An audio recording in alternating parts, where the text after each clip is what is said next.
Hey, High Rollers. How's it going? This is Jenn Bruno Smith. I have a great interview for you guys today. I'm super excited. I'm here with Elle Sanders, who has built her business from basically nothing. She went from 39,000 in 2019 to 845,000 in revenue in 2022, building a massive business from scratch. And now she's actually diversifying her revenue, her income, and creating more income streams. So we're really going to chat about that today, dig into it, how she got to where she is now, and how she's diversifying her revenue even more. So she has multiple streams of revenue in different professions. So she's not just pigeonholed into photography. So hello, how are you? It's so good to see you. Hi, Jen. I'm good. It's good to see you too. Thank you so much for joining us today. We've been trying to get this podcast done for a while, and then I've had sick kids, and then holidays happened, and just all kinds of barriers came up. So I'm so glad we were able to figure it out. Thank you for being patient with my crazy schedule and my sick children and all the things. So no worries at all. I understand. Mom of three as well. So it is definitely something that we have gone through this season as well. I love that you are a mom of three also and building these massive businesses. It's so inspiring, I think, to see other, not just women, but business owners, mothers of young children. How old are your kids? We've got quite the range. So my oldest is 12, the next is 7, and our youngest is 18 months. So there's quite the gap between them. They're all about 5 or 6 years apart. So in case you haven't thought about it lately, let me just rephrase for you how absolutely incredible it is that you've built an almost 7-figure studio with basically a baby. Like you were pregnant and then you had a toddler and you still have built an almost 7-figure business. Like that's insanity. In case you haven't realized it or sat down to think through that, that's amazing. No, definitely. I think, having the right support in place has made such a difference. And to top that off, to make it sound even more insane, he was a premature baby. I had him 6.5 weeks early. We spent an entire month living in the NICU. I was gone for my other kids for 5 weeks, and we still ended up clearing over $500,000 last year when that happened. That's amazing. Or in 2020, 2021 when that happened. That's insane. That's amazing. That's amazing. It never ceases to amaze me and humble me that these are businesses that are listening to what we teach and implementing. It's really amazing and inspiring. Let's go back though. Let's rewind to 2019, right? Because that's when you joined High Rollers. Right? 2020 is when I joined High Rollers, but 2019 was my highest revenue I'd ever had, was about $36,000. Correct. And what were you shooting in 2019? Everything. Oh gosh, this this actually just came up in a different post. Someone actually just DM'd me this morning and was like, why should I just niche down to one thing? Like why? It doesn't make sense, because it doesn't make sense to most people to think, like, why will I make more money shooting only one thing? Like it makes more sense logically. If I shoot more things, I'll make more money. But did you niche down to Boudoir, or did you continue shooting all the things? I niched down to Boudoir, actually. I was at a wedding show when I found out about High Rollers, and thought about having all the genres when I joined the mastermind, but just ended up really wanting to narrow in on content, and absolutely niched down to Boudoir. And I don't think I'd ever go back. That's amazing. So what were you scared when you decided to niche down? Because it is scary to go from all the things to just one thing. Yeah. So 2020 hit, right? And everything shut down. I went to this wedding show, and then a month later, everything was in lockdown. Right. And I lost all of my business. I lost all of the weddings that I had booked, and I was so scared. And I had just bought a brand new computer and a new camera, because I was like, okay, we're going to do it. This is our year. We're going to be great wedding photographers. And then COVID. So in that journey and talking to another high roller in the area, she was like, you got to do it. You got to sign up for Jen's course. And I literally invested the last chunk of money outside of my payments for 2 months on my camera into High Rollers. And I did it hard. And it was really scary. This whole experience has been scary. But I've learned that on the other side of discomfort are our greatest adventures. I love that. I love that. I always say to students when they're at that point, because a lot of people that join High Rollers are at that point where they're like, I don't really have the money to join this course, but I'm going to find it and I'm going to make it happen. And a lot of people are at that point and it's scary. And what I tell them is from discomfort comes growth. When you're feeling that discomfort, when you're feeling that fear, it's the best time to jump because you have a fire, you have that fire lit, you have the hustle, right? Yeah. And that's the best time to grow, not from a place of comfort, but from a place of discomfort. And absolutely. It always, like I said, it always humbles me when I hear stories like yours, because I don't take it lightly that people trust us enough.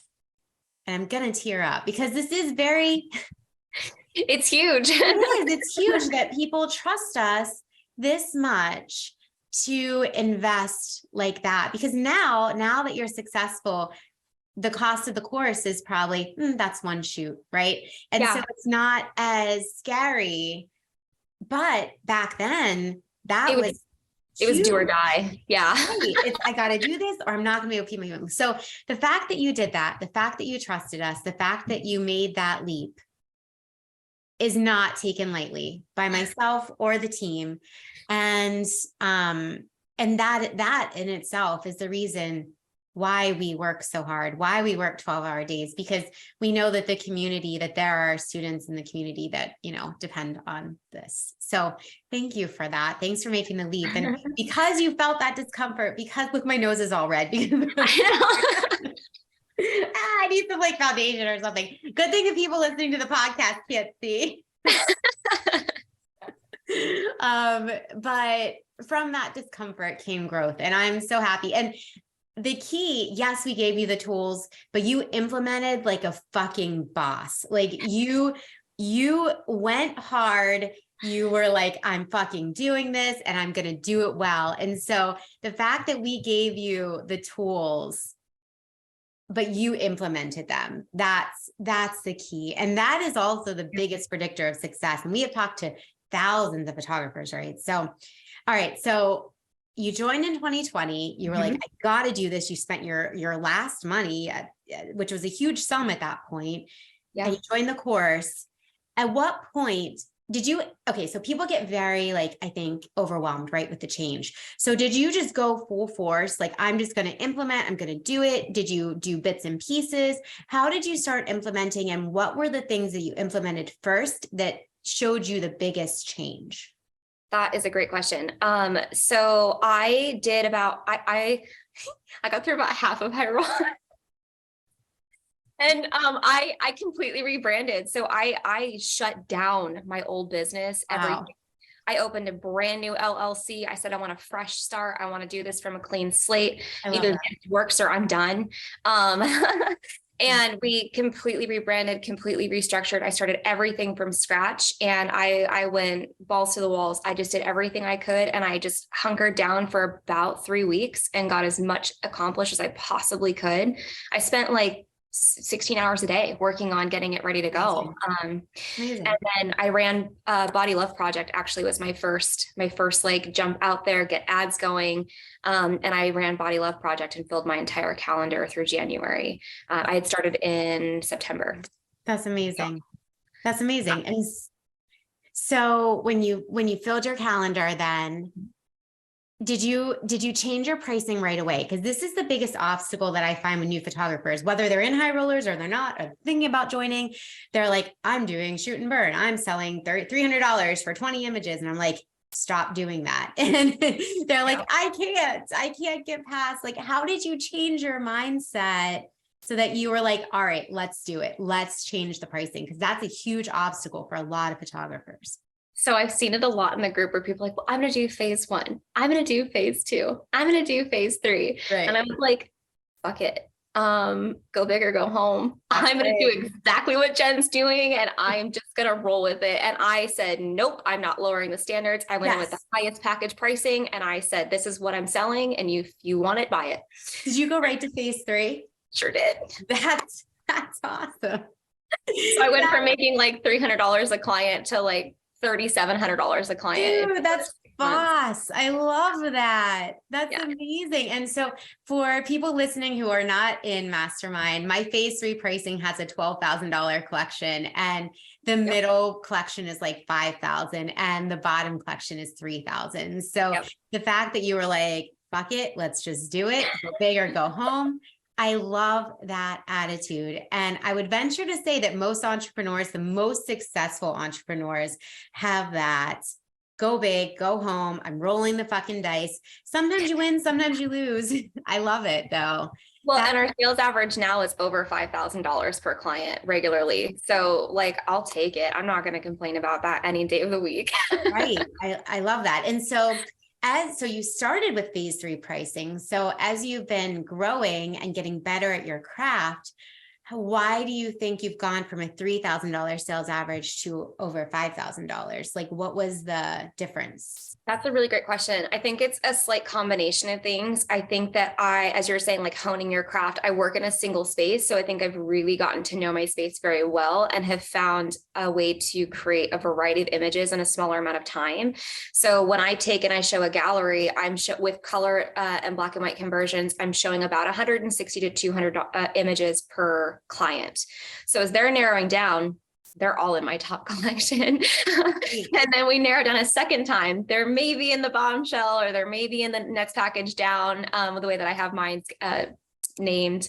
So they either hit 8,000 or 5,000 at that point. And I'm like, okay, great. Here you are. Yeah.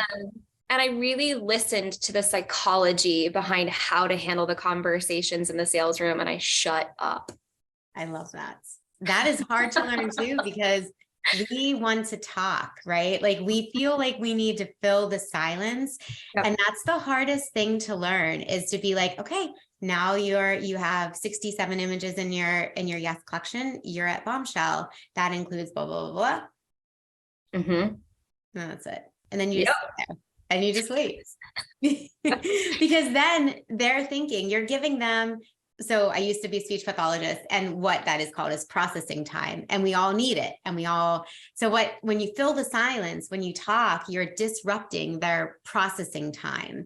Right. So you need to give them that, because then they're weighing in their head, I love these images. That's a lot of money, but I love these images. And most of the time, if they have the ability to spend, the love of the images will always win out. So so it sounds like you're following my IPS process like pretty close. Okay. Yeah, Great.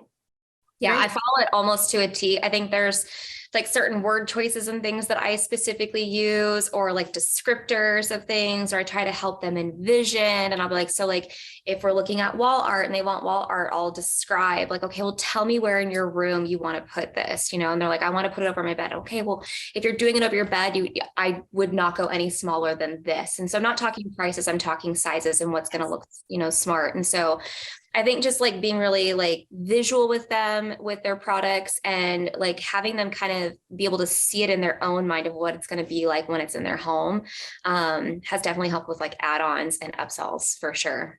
That's a great idea. I love how you're focusing on the product and not the price. And that's, in case you're new to IPS, that's what we should all be doing. We should be focusing on the experience and the products, not the price. They know the price. They can read. You don't need to say it. Like, they can read it. I was just talking about this with my husband the other night. Like, they can read the price. You don't have to restate the price, right? We were talking about another person and an interaction I had with them, another photographer. So that IPS process, you've gotten better at shooting over the years. Now let's talk about booking. You said you started booking with the Body Love Project, which is something that we teach in Mastermind. So in 2019, you ended at like 36. 2020, you joined Mastermind. What did you end that year at? I ended that year at 104,000. So you more than tripled your revenue. in which is 3 months. amazing. And that's amazing. And then, so then you had 2021. Where did you finish that year at? So 2020 ended at 120, right? 121, right? 104. 104. And then 2021, where did you end that at? 562,000. That's insane. That's insane. That's amazing. So, okay.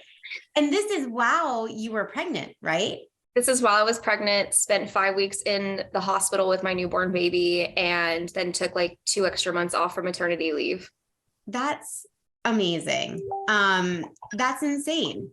I love that you have just incredibly grown your business in 2 years, doing systemized things. I think that's so impressive. So, 2022, then you ended 2022 at 845,000. Incredible. Okay. So let's talk about booking. We know that you booked that first year with Body Love. How are you continuing to fill your books? Because the two main things I hear from photographers are, how do I make more money? How do I book clients? So let's talk about your booking machine. How do you do that? I literally do paid ads, and I know that's terrible, and I need to diversify my marketing, and we're working on that this year, with like referral cards, and I'm back to wedding shows again this year to kind of help with that again. But literally the last 2 years, I have rode the wave of ads, and it's just, you have to spend money to make money. And I think that is something that photographers also get really worried about. I know I did. I was like, oh my gosh, I'm going to spend $100 on an ad. I hope I make my money back. Right. Now my ad budget's like $2,000 a month. So you've got to spend money to make money. And I had to come to that realization really fast. Right. And you're running, the more you push into marketing, the more return you get, especially if you're niched down and you're focused on one thing instead of all the things. People identify you with that one thing. Right. So something that you are doing really well is diversifying, right? And I love this. And I think it's so inspiring. Like, you're doing all these amazing things in a very short time span. Like, it's like you are on a rocket ship. Like, I don't know slow. No, there's no slow. I love that. I'm the same way. I'm all go. When I'm ready to do something, I just go do it. I love the hustle. So talk to me first about why you decided to diversify into other things, and also why it's so important. Well, one of the things that I was talking to, so we work with like a tax strategy team, and he was like, one of the things that you should consider, when you're talking about how to reinvest some of your income, is to diversify your portfolio. And he was like, we could do retirement accounts, you could do the stock market, you could go into real estate. He's like, you could open other businesses or partner into things. He's like, but you just need to find a way to move that around so that it's an investment and you're not, wasting it. And so it really was about finding things that were outside of photography so that residual income wasn't impacted by the same industry. And that was the big ticket for us and takeaway. And my husband has a background in repairs. So that was our first business venture with one of our really great connections down in Oregon. So we work in 2 different states for that. And we run a commercial equipment repair business as well as the studio. So that's my first one.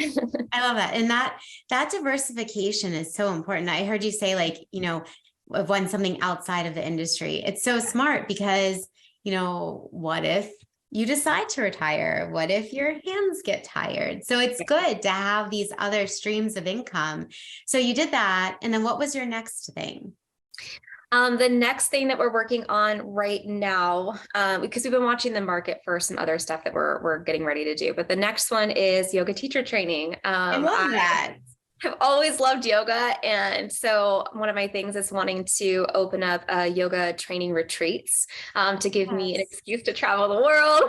Amazing. And train other yogis and other teachers, where they can get their continued education credits by coming and meeting me in Bali and spending a week there and getting their credits for being there and learning. But yeah, I've always had a passion for that. So that's our next step, and that starts next month. That's great. That's great. So where are you finding the time to do this? 3 small children, running an almost 7-figure studio. Where are you finding the time and like the mental space to do this? Because this is amazing. A lot of support. Like I said at the beginning, I think it is crucial to have the right people in place. I mean, we've got childcare during the week. And my husband is very sacrificial in time and being there and being supportive and putting the kids first and allowing me to kind of do what I'm doing to build right now. So that way it can be stable. We just really try to balance with that. And I think it's the same thing like with you and Randy, right? You've got that person who just is there and make sure that the back end of everything's taken care of.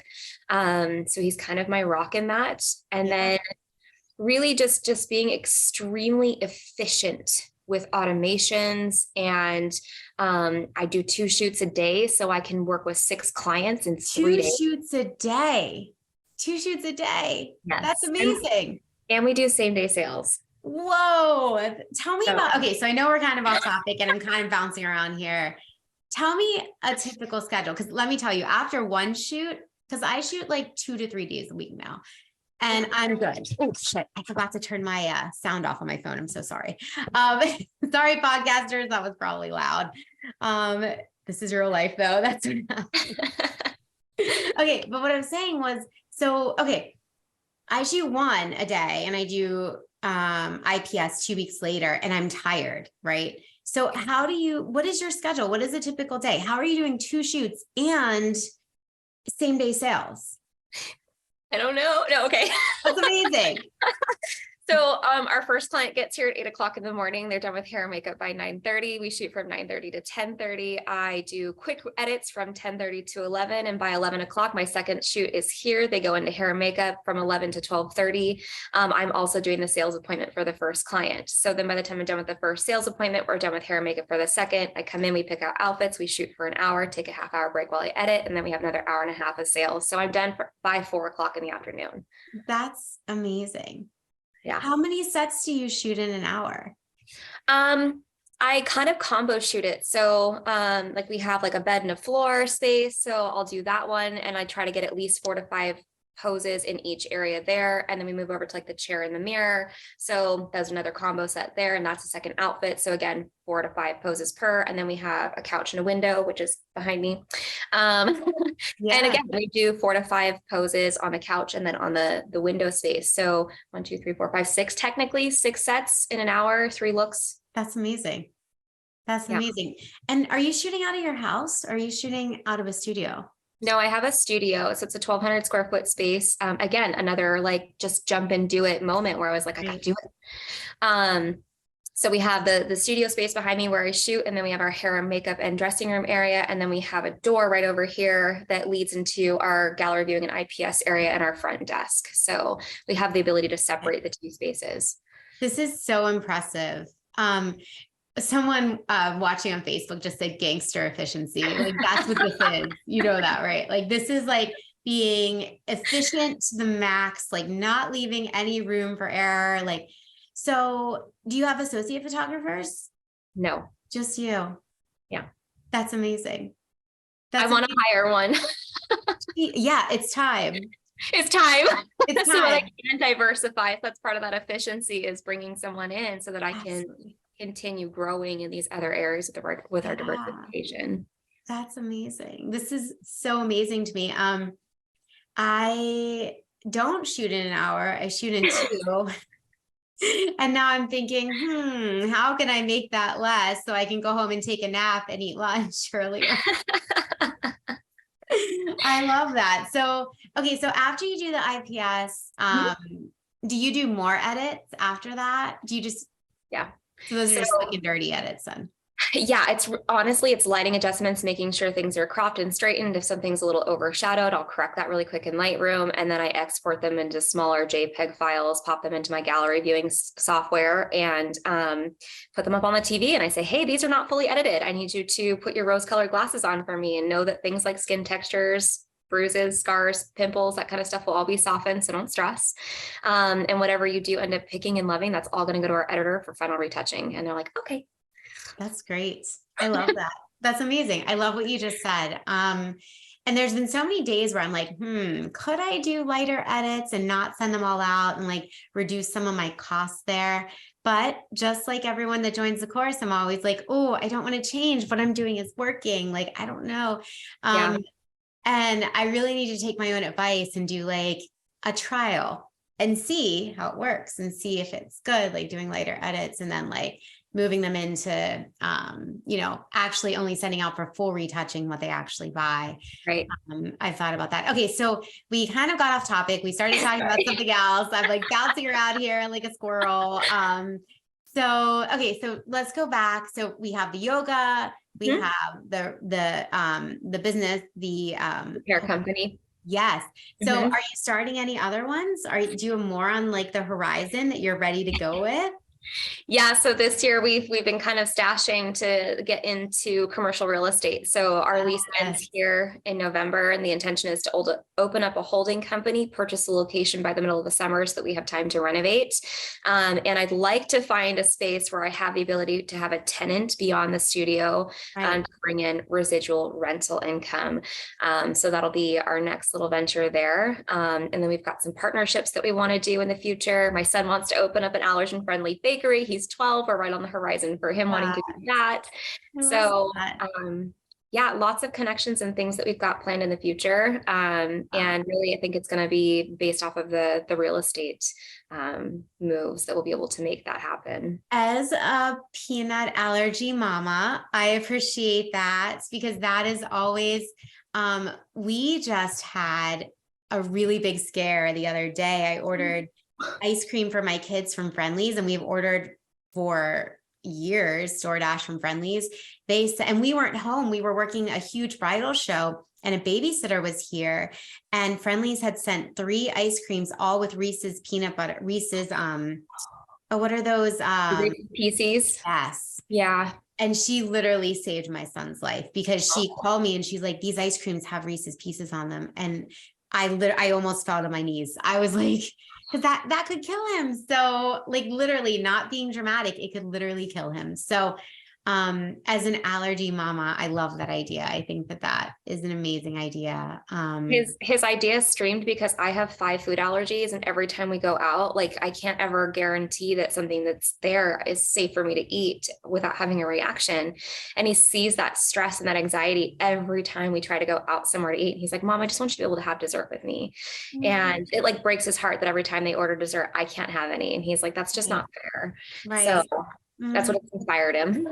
That I love that. And you know what? Good, strong businesses come from finding a hole or something that needs done or needs a service that needs performed. And so I love that idea. And there's so many people with food allergies that would benefit from that. So I think that is an amazing idea as well. And I love that you're using your photography business as a platform to jump off of, right? So like do these other things. That motivation and that hustle is inspiring. So, okay. So for people that are listening, let's start with advice for people who are just starting into photography, because there's people listening to this podcast, people in the Facebook group who are at all different levels of their business. So and there are people listening to this right now that are probably overwhelmed just listening to you. Like, I'm just trying to pick up my camera and find my first client. So what is your advice to those people?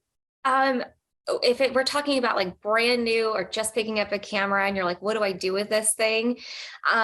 Learn your equipment, right? And learn to shoot strong, learn how to get good angles, take coursework in that, go to things like WPPI and get hands-on training with other photographers, especially like if you don't want to necessarily do a college course, but like learn your equipment, like just how do I work manual mode? Google that all day long and just learn what f-stop means and ISO and what your shutter speed's going to do to your image. I mean, learn those things so that you're not shooting an automatic and you can control the creative output that comes from what you're shooting.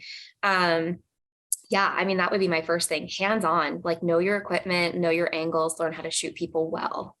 So let's do next year advice for people who have their camera, are shooting, are like ready to like give it a go. Like, what is your advice to that next level of business owner / photographer? That next level is going to be consistency with your brand and your message. Hands down, be consistent. Like that's the one thing that you can do is if you're consistent with your message and your brand and how you have conversations with people, it's going to come across professional. It's going to come across as the expert. Even if you're like winging it, like I did in 2020, and I was like, Jen said so this is what I'm saying. Fake it till you make it. Like, Yes. just follow the script and believe in what you're saying as much as you possibly can, because other people will believe you too. That is great advice. And the last piece of advice I want you to give is how about the people who are running successful studios and are ready to diversify, but don't know what to do, or maybe are scared to take that jump into like the next thing? What is your next piece of advice for them? On the other side of discomfort is your greatest adventures. I love that. That is it. I mean, but really find a strategist, talk to a financial planner, have someone go through your numbers, have someone look at what your profit margins are. What do you have at your disposal? What should you put aside for savings, to make sure that you kind of have that little bit of cushion in case things don't work out, right?